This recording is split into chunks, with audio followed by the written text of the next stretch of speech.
There's a lot of confusion in these spiritual spaces about divine feminine and divine masculine and what healthy versus unhealthy behavior is. And lately, we've been seeing a lot of unhealthy examples of people using these terms but totally distorting them into something that they are not. On one hand, we have things like twin flames universe and that whole twin flames thing where basically it's trauma bonding relationships, and on the other hand, we got people like Aubrey Marcus basically starting a sex cult and getting into polygamy, and his wife completely confused about what divine masculine behavior actually is. These men are not divine masculine. They're feminized men with a lot of ego. So today what we're going to be doing, because so many of you have shared stories in the comments about how you ended up in relationships with these kinds of men and how horrendous it was, we're going to do a solid for the younger women, and we're going to do a solid for the women who thankfully have not had to experience this. And we're going to be explaining, what is actual healthy divine masculine behavior, because it's not your husband passing you off to his friends and him planning out the whole thing, right? And it's not, there being a runner and a chaser and somebody abandoning somebody else. None of this is healthy behavior from either party, but today we're going to be talking specifically about masculine energy. Hi, my name is Amanda Abaya. Welcome to Mindful Success Path, where we talk about how to get what you want in life without all the extra stress, chaos, and drama that most people are accustomed to. We talk a lot about nervous system regulation.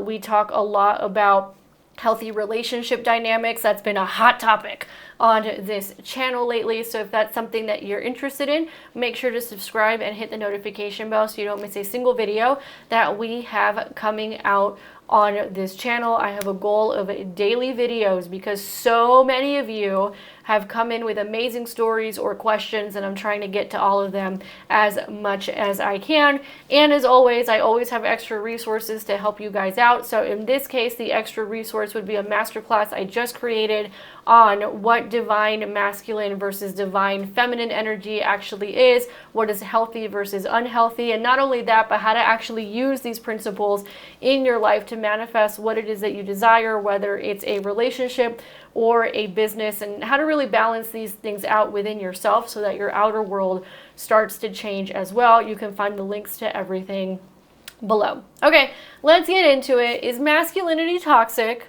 or is it just misunderstood?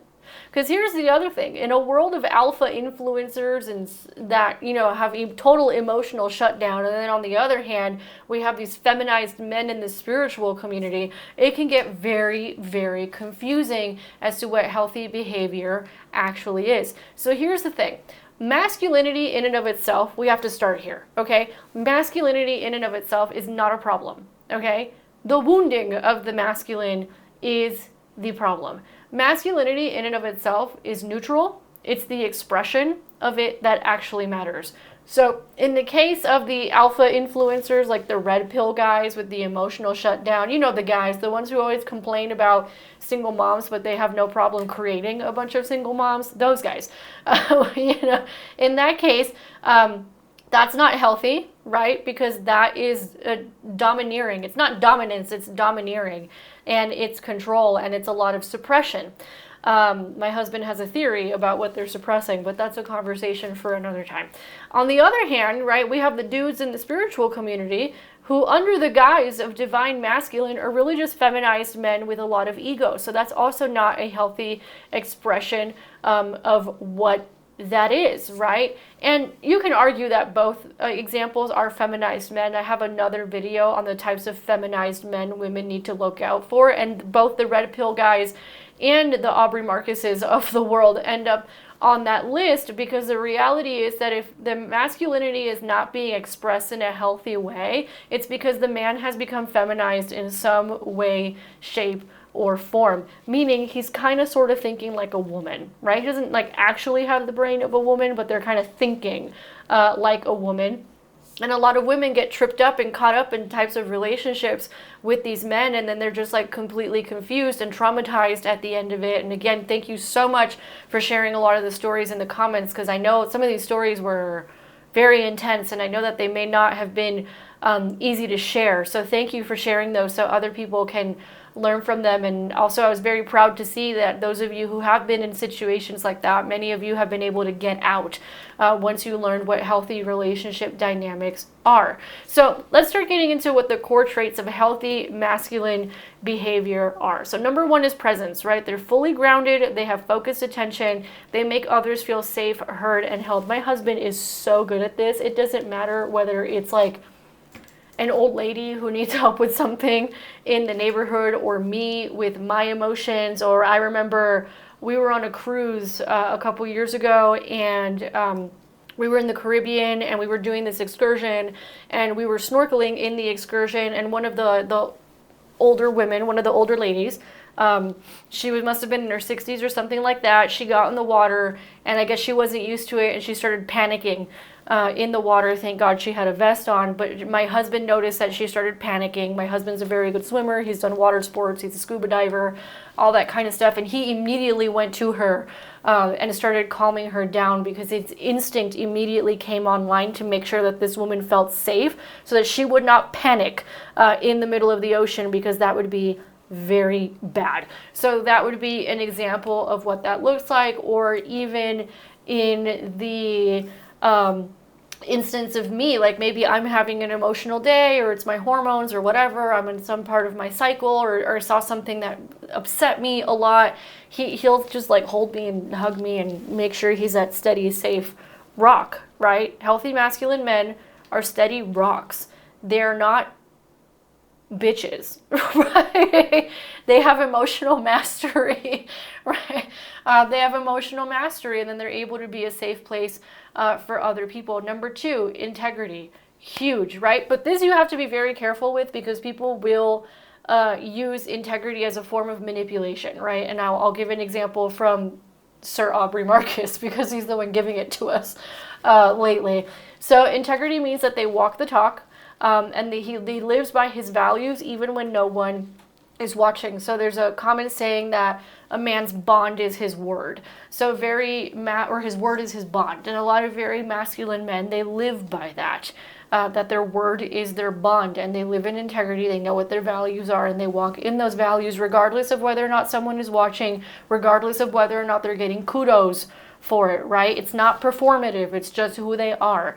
Now, you do have to be careful with the integrity one, because a lot of these like spiritual manipulators and the polygamy people and all those guys, they will use this, and cults, right? They will use this to try and manipulate you. So they'll say, are you in integrity? But they do that to make it seem like everything is your fault, right? And that they can do whatever they want because everything is your fault, right? So that's one of the things to keep in mind. It's one of the ways that they gaslight people and control their behavior. So you just have to be careful with that one, right? It's really just, is somebody living by their values, whether or not someone is watching, and making sure that they're not manipulating you, right? Like my husband would never come up to me and be like, are you in integrity? Like he wouldn't do that. You know what I mean? Whereas like Aubrey Marcus, for example, says things like, well, I wanted to make sure I was in integrity, so I told my wife that I wanted to go fuck another woman.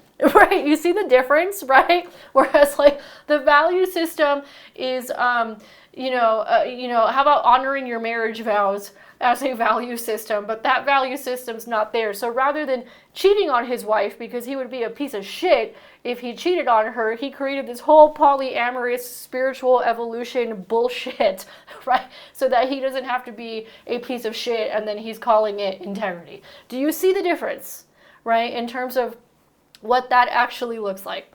Number 3 is leadership without ego, okay? Because leadership with ego turns into dominance and domineering and controlling, and that's not what we're talking about. So one of the things is they take initiative without controlling other people. Again, Aubrey Marcus is controlling everybody all around him, like a little puppet master. Twin Flames people probably are doing the exact same thing.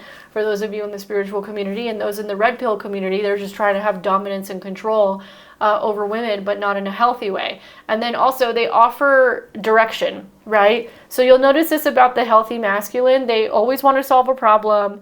They are very future focused. They're the ones providing direction a lot of time. That's healthy masculine behavior. A lot of women get caught up in relationship with dudes who don't make decisions, who don't move anything forward, who don't fix any problems, and they're absolutely frustrated. It's because they're not in their healthy masculine energy, and there's lots of reasons as to why in that particular situation men could end up behaving in that way. Sometimes the woman is extremely controlling and has emasculated him without knowing.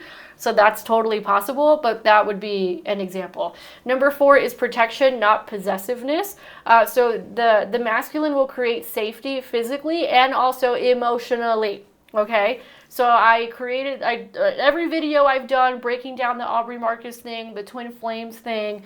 One of the common denominators here is that there is no emotional safety in either of those situations, right? And in the case of red pills and those kind of guys, they're also not creating emotional safety because, again, they complain about single moms, but they have absolutely no problem creating single moms. There's no safety in that, and in that case, it's emotionally and physically there's no safety because you're literally putting her in a vulnerable position, right? So don't date any dudes who follow Andrew Tate or any of that stuff, right? And then the thing is that the masculine also honors autonomy, so he doesn't try to own anyone. So in the case of the red pill guys, they try to own women, right? They try to control everything that they're doing. In the case of the spiritual manipulators, they're also owning people and what they're doing with their bodies. They're just like really a lot more manipulative and kind of coercive about it, whereas the red pill guys are more like overtly doing it.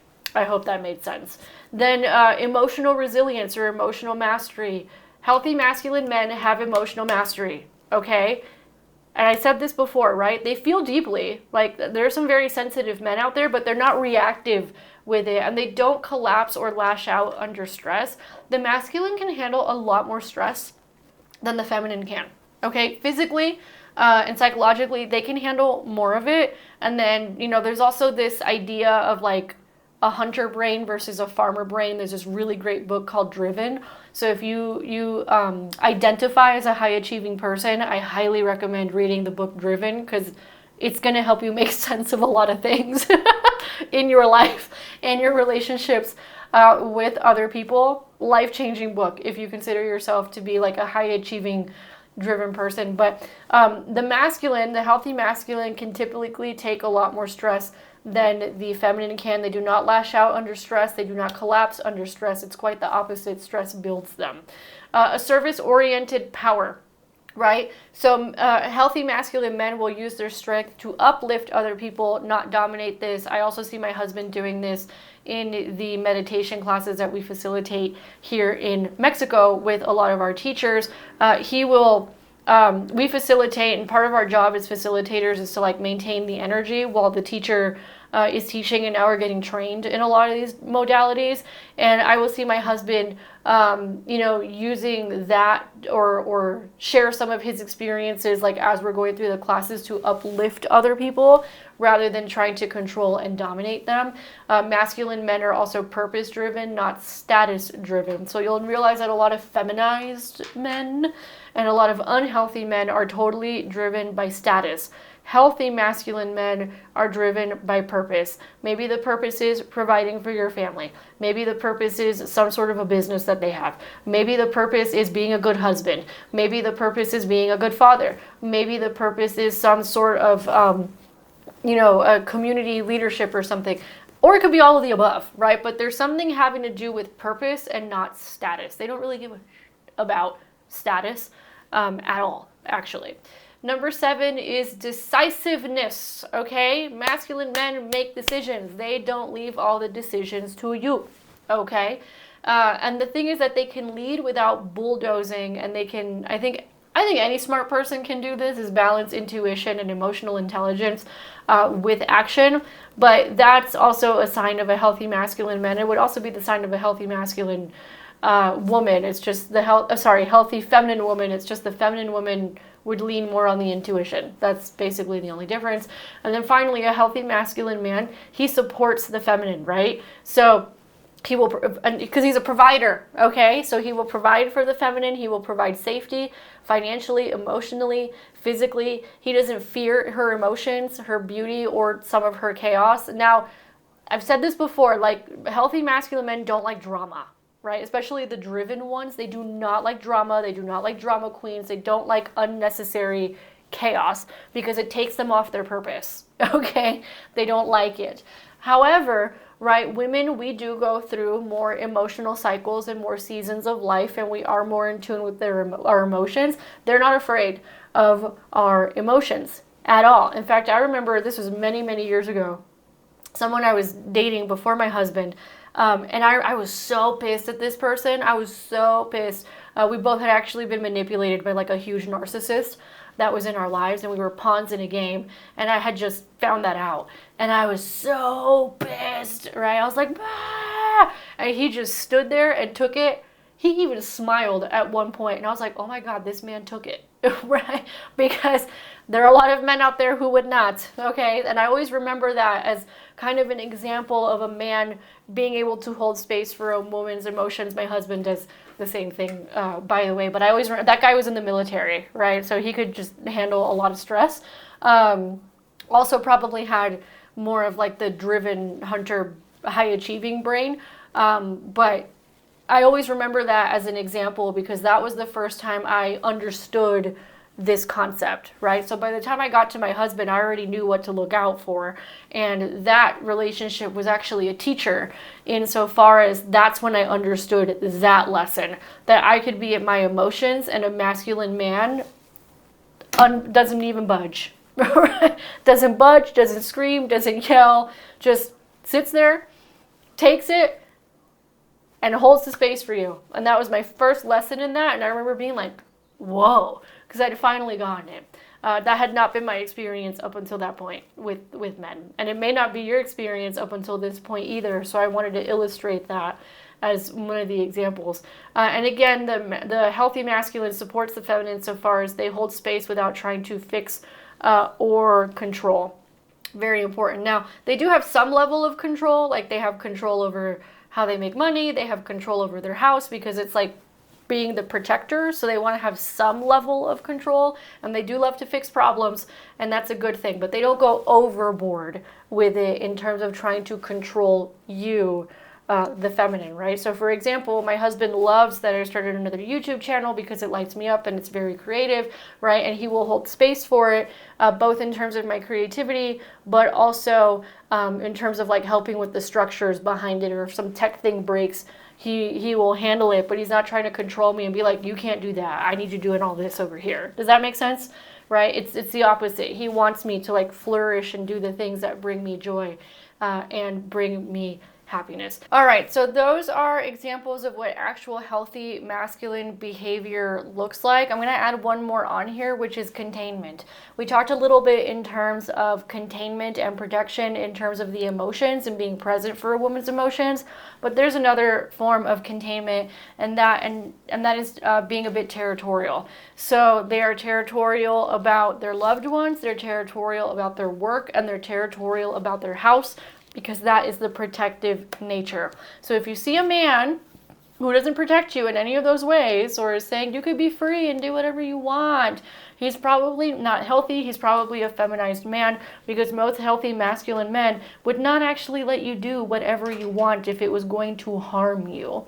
Okay? And that's the key thing here. And unfortunately, a lot of these things that are geared toward free sex and free love and all that stuff are actually harmful, but there's a lot of confusion in terms of that, and then if you call that out, you like get canceled, or you just don't understand, or you're just not enlightened enough, as we've been told lately. So I wanted to add that one in because I forgot to mention that when we were talking about the control that they have. It's also that healthy men are territorial. They're territorial about the ones they love. They're territorial about their work. They're territorial about their home, because they have to protect these things from danger. So if a man is not doing that, he's a bitch, for a lack of a better term.